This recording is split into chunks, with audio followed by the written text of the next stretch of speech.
Garuda Express, an international courier service. Hyderabad Jubilee Hills road number 2లోని Shangrila ప్లాజాలో ఆఖరి అంతస్తులో ఉన్న హైడ్రోజన్ పబ్పై వెస్ట్ జోన్ టాస్క్ ఫోర్స్ పోలీసులు దాడులు చేశారు. ఈ దాడుల్లో ముజ్రా పార్టీ చేసుకుంటున్న హైదరాబాదీ యువకులతో పాటు ముంబై యువతులను పోలీసులు అదుపులోకి తీసుకున్నారు. పెద్ద ఎత్తున విదేశీ మద్యం, గంజాయి, ఖరీదైన సిగరెట్లు, కొంత డ్రగ్స్తో రాత్రంతా ముజ్రా పార్టీ నిర్వహించేందుకు 68 యువతీ యువకులు 3 లక్షల రూపాయల అద్దె చెల్లించారు. రాత్రంతా జరిగే ఈ పార్టీలో మందు, విందు, చిందు నిర్వహించేందుకు పకడ్బందీ ప్లాన్ వేశారు. ఈ నేపథ్యంలో పబ్లో పెద్ద పార్టీ నడుస్తోందని టాస్క్ ఫోర్సు పోలీసులకు సమాచారం అందింది.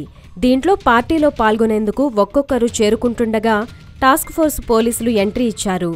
అప్పటికి జూబ్లీహిల్స్, బంజారాహిల్స్, గచ్చిబౌలి, బేగంపేట్, పాతబస్తీ ప్రాంతాలకు చెందిన సంపన్న వర్గాలకు చెందిన 11 మంది యువకులు, ముంబైకి చెందిన 7 యువతులు ఉన్నారని, వారిలో ఒకరు హిజ్రా అని పోలీసులు చెప్పారు. పోలీసులు వెళ్లేసరికి వీరంతా నగ్నంగా డాన్సులు చేస్తున్నట్లు తెలుస్తోంది.